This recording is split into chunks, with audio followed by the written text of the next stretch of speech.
Hi there everybody, my name is Jeremy Krug and I'd like to welcome you back to another video about chemistry and specifically electrons and electron configurations. If you're new here, take a look around. I think you'll like what you see. We're going to take a look at electrons and some of the rules and vocabulary for how those electron configurations are written. Now, in the last video, we introduced this graphic here, which is kind of a nice aid to help us write electron configurations. And hopefully, at this point, you have a pretty good feel for how to write electron configurations for just about any element that I could give you on the periodic table.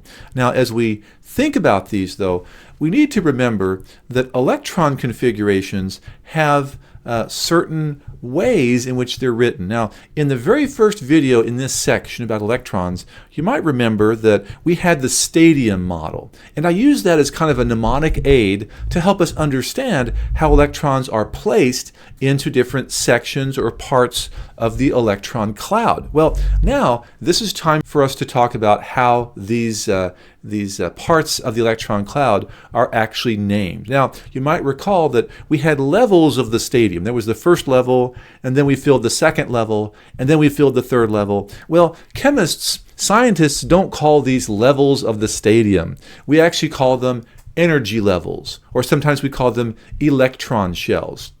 And they are numbered. The first one that's closest to the nucleus is called the first energy level. And then the second one is called, of course, the second energy level or the second electron shell, and so on and so forth. Now, we also talked about sections of seats. We talked about how there was an S section, and those seats were special. And then the P seats were next, and they were pricey.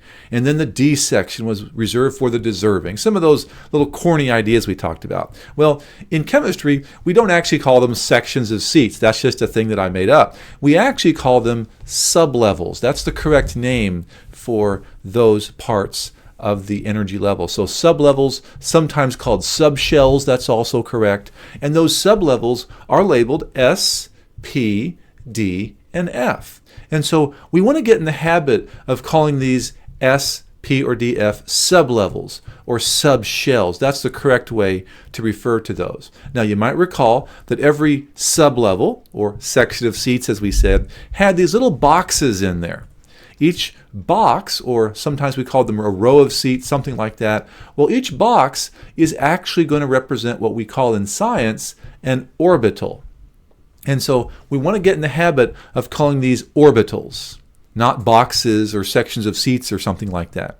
Now, you might recall that in every orbital or every box that we drew in that stadium diagram, we had arrows that we placed into the boxes or into the orbitals.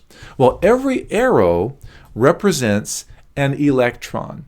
And so this is the vocabulary that we have for the parts of the atom. We want to talk about energy levels, and then we can focus down a little bit more and talk about the sublevels, and get even more specific and talk about specific orbitals, and those orbitals have electrons in them. And you might recall that there were only 2 arrows that we could place in each box. Well, what does that mean? That means any orbital can hold a maximum of 2 electrons. You might recall that the third level of the stadium had 3 sections, S, P, and D. Well, that tells us that the third energy level of the atom has 3 sublevels, S, P, and D sublevels. You might remember that the 3D section on the stadium had 5 boxes in it. Well, that tells us that the 3D sublevel has 5 orbitals. And so these are some of the vocabulary words that we want to get into the habit of using as we're talking about how electrons are configured. Now, there were some rules. You might remember that as we did the electron configurations using the stadium diagram in that earlier video, there were some rules that we used to place the arrows into the boxes, electrons into the orbitals, as we should say. Let's give those rules some names. Now, you've already learned these rules if you've watched my video about that, but we're going to put some names on those rules now. The first rule says that electrons are added to orbitals in a specific order, not randomly.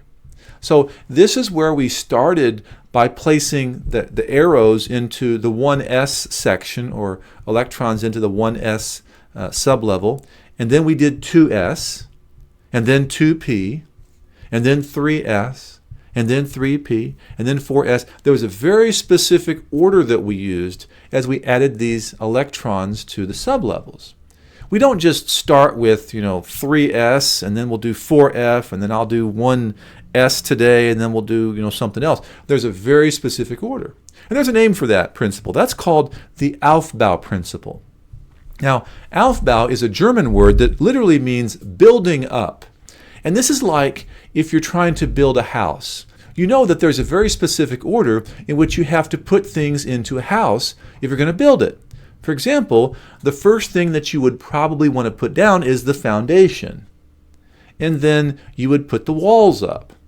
And then last, you'd put the roof on. There's a very specific order. You don't say, I think I'm going to put the roof on first, and then lay the foundation, and then put the walls in last. That's not how it's done. There's a very specific order. And that's kind of what you have here. The Aufbau principle says we have to go in order of those sublevels in that increasing energy. Now, the next rule that we might have remembered was that electrons are added to different orbitals until they're all occupied, until they all have an electron, then they start to double up. So when we had those 3 orbitals in the 2p sublevel, for example, we had 1 electron in the first orbital, and then the second electron went into the second orbital, and then the third electron went into the third orbital. And then when they all had 1, then we could put that fourth electron back into the first orbital again. So that's a rule for writing these diagram notations. Well, that's called Hund's rule. And Hund's rule basically says this. Now, this is a rule that we've learned already. We're just giving it a name. So we have the Aufbau principle, and we have Hund's rule. Now, a third rule says that the 2 electrons in an orbital are spinning in opposite directions. Now, we kind of talked about this already. Whenever we placed the electrons into the orbitals, or the arrows into the boxes, one arrow was pointing up, and the second arrow was pointing down. And that has to do with the fact that as we study this more deeply, we say that no 2 electrons in an atom can have the same quantum numbers, basically. Now, that's not something that you most likely would need to know to understand this, but that is a rule for electron configurations. And the name of this is called the Pauli exclusion principle. So to simplify this, maybe even to oversimplify this, imagine that an electron is spinning in this direction. The other electron in the orbital is spinning in the opposite direction. Okay? So they're spinning in opposite directions. That's what the Pauli exclusion principle essentially tells us. Now, the fourth rule is one that we didn't really talk about in that first video, but it tells us that it is impossible to predict the exact location of a moving electron. So we know that electrons are always moving. We can't really predict exactly where they're going to be. We have an idea about where they're going to be, but we can't predict their exact location. That's called the Heisenberg uncertainty principle. There's a little bit of uncertainty here as to where those electrons are going to be located if we're trying to predict that in the future. So those are the 4 rules and the vocabulary that goes along with them.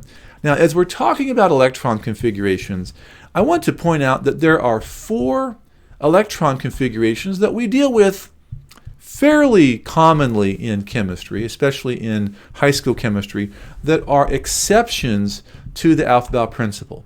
Normally, we fill up all the electrons in a sublevel, and then we go on to the next sublevel. But there are a few elements that don't do that. And there are 4 of these that I'd like to share with you. The first one is chromium. And you would expect that its electron configuration would be 4s2,3d4. But as it turns out, that's not what its actual electron configuration is. It ends with 4s1,3d5. And so that's one notable exception to the Aufbau principle here. And we can also say that the element right underneath chromium basically does the same thing. You would expect its electron configuration to end with 5s2 4d4, but it doesn't do that. It's 5s1 4d5. These are exceptions to the Aufbau principle. Now you might wonder, why is that the case? Well, we believe this happens. It actually seems to promote that last s electron to d, and we think that happens because it allows the d sublevel to be exactly half filled, to have exactly one electron in each of the 5 d orbitals. And we think that when that happens, it allows the atom to be a little bit more stable than it would otherwise be. So that stability seems to explain why it does this. So it actually promotes the last s electron to d. Now there are 2 other exceptions here that I'd like you to know about. Copper is another one. Copper, you would expect by looking at the table, would be 4s2 3d9, but that's not actually what it is. It takes the last s electron and promotes it to 3d. So it actually ends with 4s1 3d10. And as it turns out, the element right underneath it does the same thing. Silver, as it turns out, is not 5s2 4d9 as you might predict from the periodic table. Once again, it takes that last s electron and promotes it to d. So it ends with 5s1 4d10.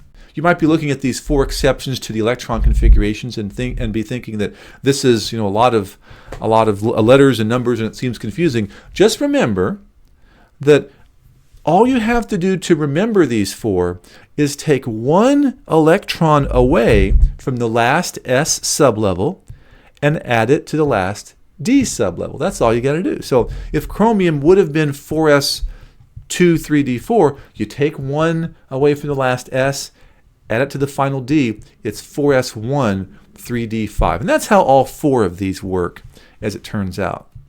Now, I'd like to finish up this video by talking about what orbitals are, because we've thrown the word orbital around a little bit in these videos here, and I'd like to tell you what an orbital exactly is.